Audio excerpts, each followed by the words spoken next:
Bismillahirrahmanirrahim. Assalamualaikum warahmatullahi wabarakatuh. Alhamdulillahirabbil alamin. Wa bihi nasta'in wa ala umuri waddin.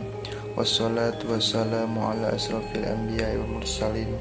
Walhamdulillahirabbil alamin. Amma ba'du.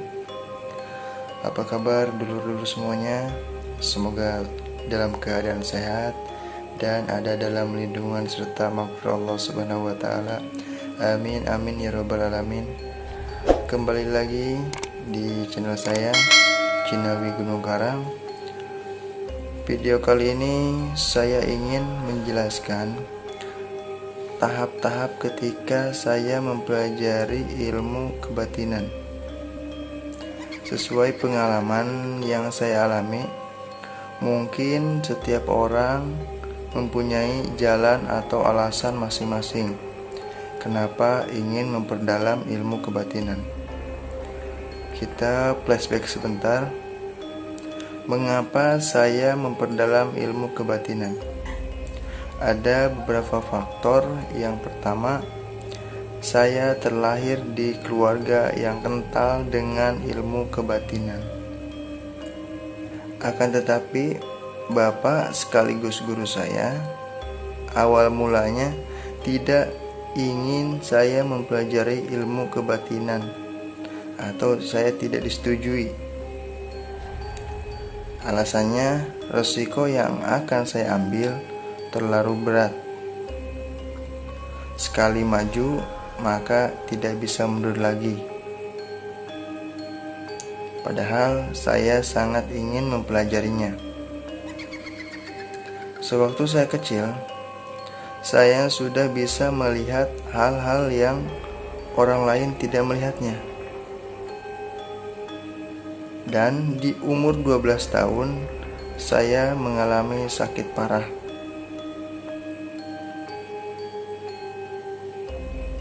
Akan tetapi, sebenarnya batin saya sedang dilatih dan ditempa.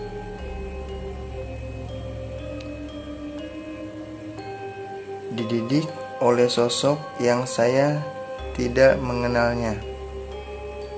Setelah latihan dan didikan itu selesai, alhamdulillah saya diberi kesembuhan dan kesehatan lagi. Namun, setelah itu saya lebih sering melihat hal-hal gaib. Namun, saya belajar tidak peduli dan hidup seperti orang normal pada umumnya. Singkat cerita, saya sudah kelas 3 SMA.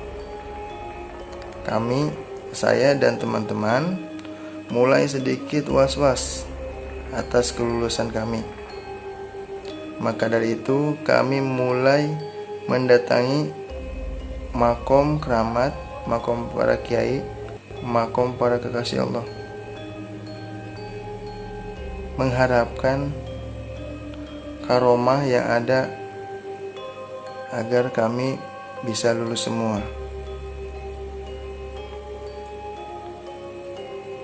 Semakin lama, semakin saya tertarik di dunia spiritual, di dunia magic. Saya semakin ingin mempelajarinya. Maka dari itu saya mulai mencari guru spiritual.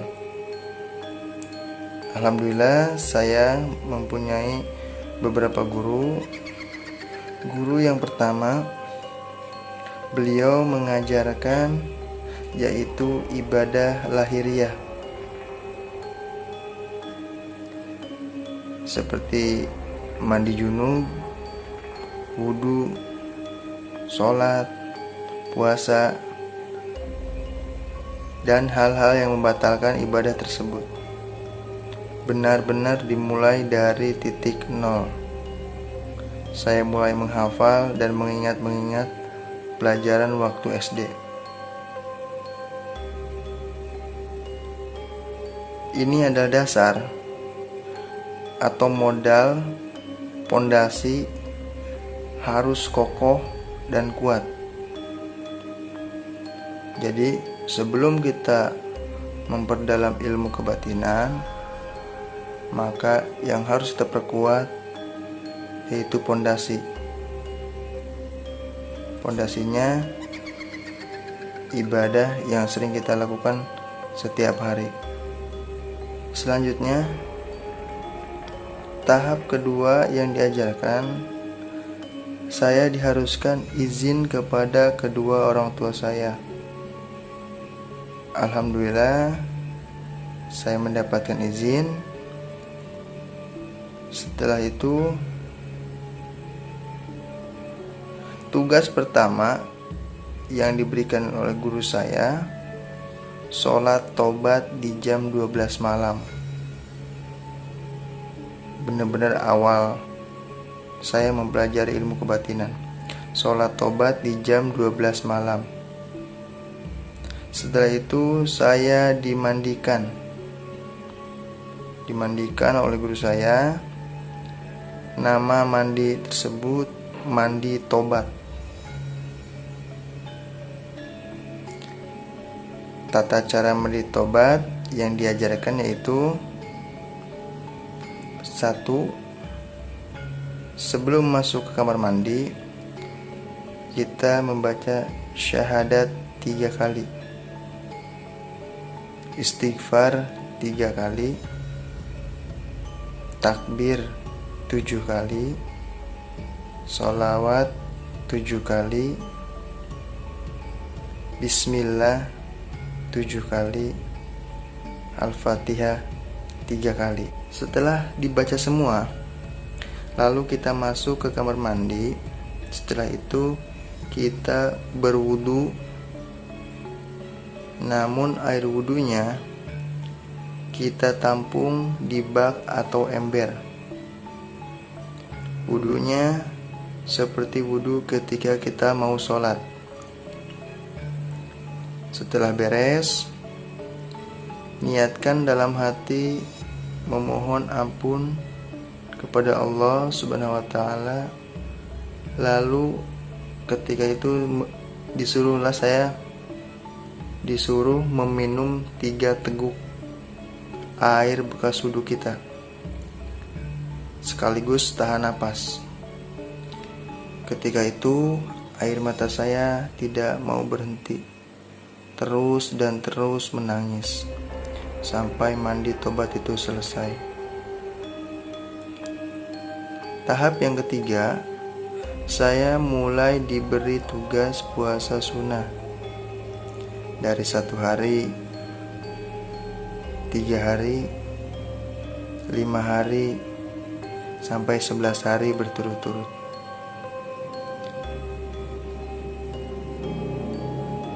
Saya terus beristiqomah tanpa berani sedikit pun bertanya hasil kepada guru saya. Di pikiran saya, walaupun saya harus jalan di atas bara api, jika itu perintah guru, maka akan saya lakukan dengan ikhlas. Tahap yang keempat, ditugaskan puasa dan zikir, wirid atau amalan di waktu-waktu tertentu selama 40 hari. Alhamdulillah, dengan susah payah saya berhasil dengan cobaan yang sangat amat berat. Saya mulai melihat hasil saya beberapa bulan puasa, zikir terus menerus sampai tak terasa saya sudah 1 tahun dididik dan ditempa oleh guru saya. Setelah itu saya diantarkan ke guru saya yang kedua. Beliau di daerah Menes. Semoga sehat selalu. Di sini tahap lahiriah yang ditempa. Sedikit kejam, guru yang kedua ini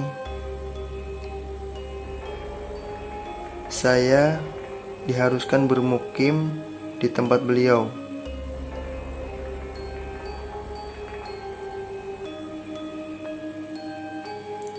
Namun tidak harus membawa bekal makanan, cukup pelajari ilmu dan tugas darinya.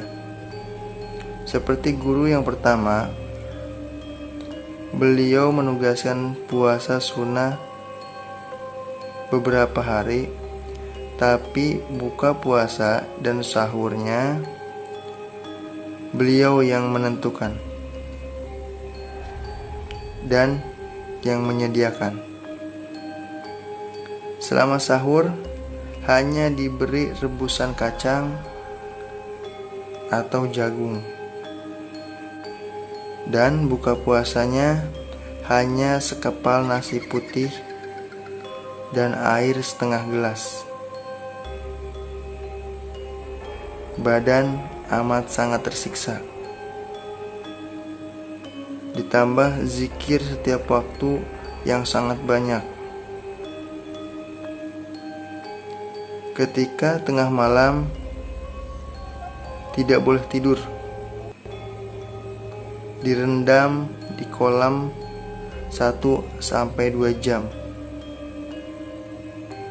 Seperti itu terus menerus selama 40 hari 40 malam. Dan 7 hari terakhir puasa mutih dan pati geni, dan puasa pendem.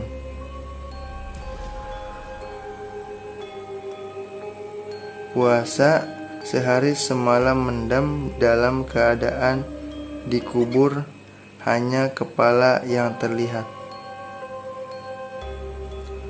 Setelah masa sulit itu dilewati, saya diantarkan lagi ke guru yang ketiga. Di sini saya ditempa pemahaman dan hafalan. Banyak doa-doa yang dihafalkan dan langsung diijazahkan oleh guru saya. Banyak hijib yang dihafalkan, seperti hijib maghrobi, hijib syaiton, hijib akbar, hijib ali, hijib rofi, dan masih banyak hafalan dan hijib-hijib yang lainnya. Di sini saya lumayan lama, 1 tahun saya ditempa dan dididik. Yang saya dapat di sini hijib dan cara menulis wapak atau raja. Setelah beres, seperti biasa, saya dipindahkan lagi ke guru saya yang keempat. Namun di sini saya hanya dijadikan kacung santri. Saya tidak boleh ikut pengajian. Saya diasingkan, benar-benar sangat terhinakan. Saya masih tetap kokoh dalam pendirian, tetap bertahan sampai waktu 40 hari. Dan di hari yang terakhir, saya di situ dipanggil oleh guru saya. Dan ngobrol berdua. Beliau menangis dan meminta maaf. Maka saya lebih menangis dan saya lebih meminta maaf lagi. Beliau berkata, beliau bersikap seperti itu hanya untuk mendidik saya. Dan alhamdulillah saya lulus. Setelah saya diberi air yang didoakan oleh guru saya, hijib-hijib yang saya hafalkan sebelumnya menjadi aktif. Saya bisa melihat alam goib, memanggil khodam, berkomunikasi dengan makhluk lain, mengambil barang, masuk ke kerajaan jin. Ketika saya di pencapaian ini, Alhamdulillah saya bertemu dengan guru saya sewaktu umur 12 tahun. Beliau yang sewaktu itu mendidik dan menempa saya. Beliau berkata, "Saya sudah lama menunggu." Saya sewaktu itu dalam keadaan duduk dan berzikir pun terbangun dan langsung mendatangi guru saya. Yang saya takutkan itu bisa membuat saya sesat dan merusak jalan dan merusak tujuan saya. Tapi guru saya meyakinkan itu bukanlah sesat. Itu memang guru saya yang selanjutnya. Akhirnya saya dididik dan ditempa selama 40 malam di alamnya. Raga saya ditinggalkan, namun batin saya bersama guru saya. Perbandingan waktu sangat jauh.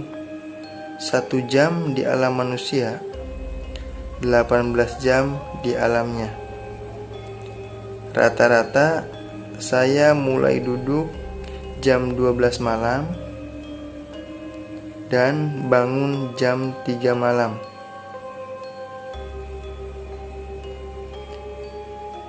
Jadi dari jam 12 saya dijemput oleh guru saya, dan jam 3 saya diantarkan kembali lagi ke badan saya.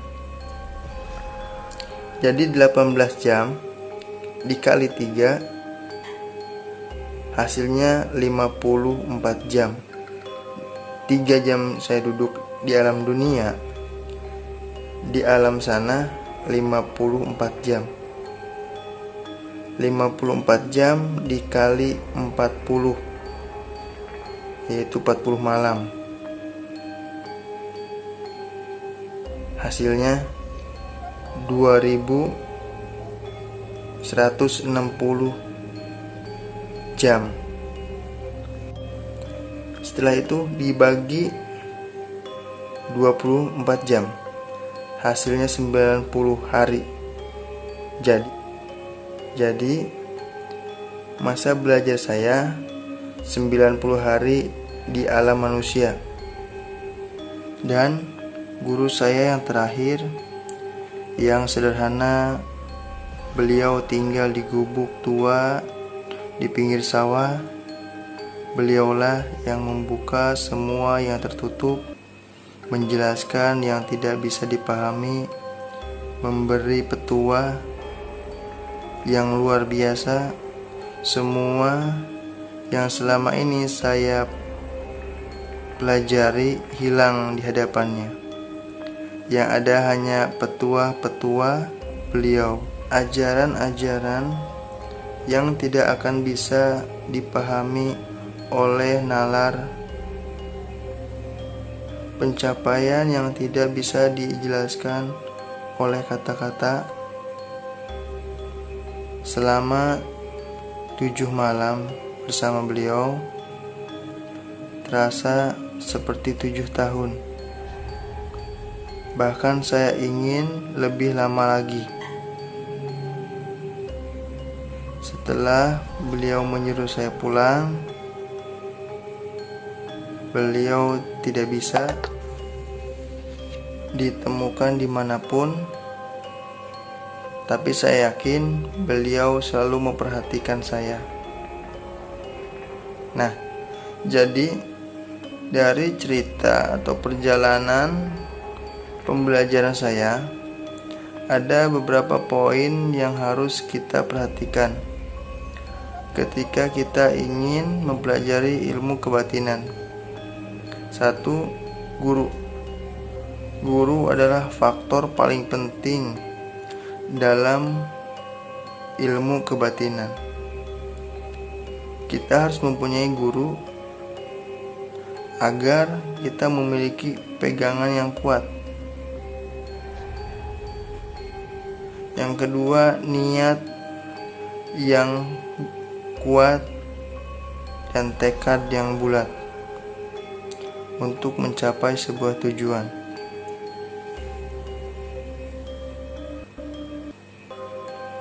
Untuk pencapaian-pencapaian, kitalah yang akan merasakannya. Pesan dari saya, ambil semua ilmu. Jika boleh kita tulislah. Ibarat kita sedang di hutan. Kita melihat buah ini, buah itu, ambillah sebanyak-banyaknya. Masalah bisa dimakan atau tidaknya itu urusan nanti. Dan guru saya pernah berkata, orang yang mempunyai banyak ilmu ibarat pohon tinggi yang rimbun. Walaupun tidak berbuah, maka bisa menyejukkan orang lain di sekitarnya. Sebagai hadiah atau tanda mata dari saya, jika ada yang bisa menjelaskan kata-kata ini,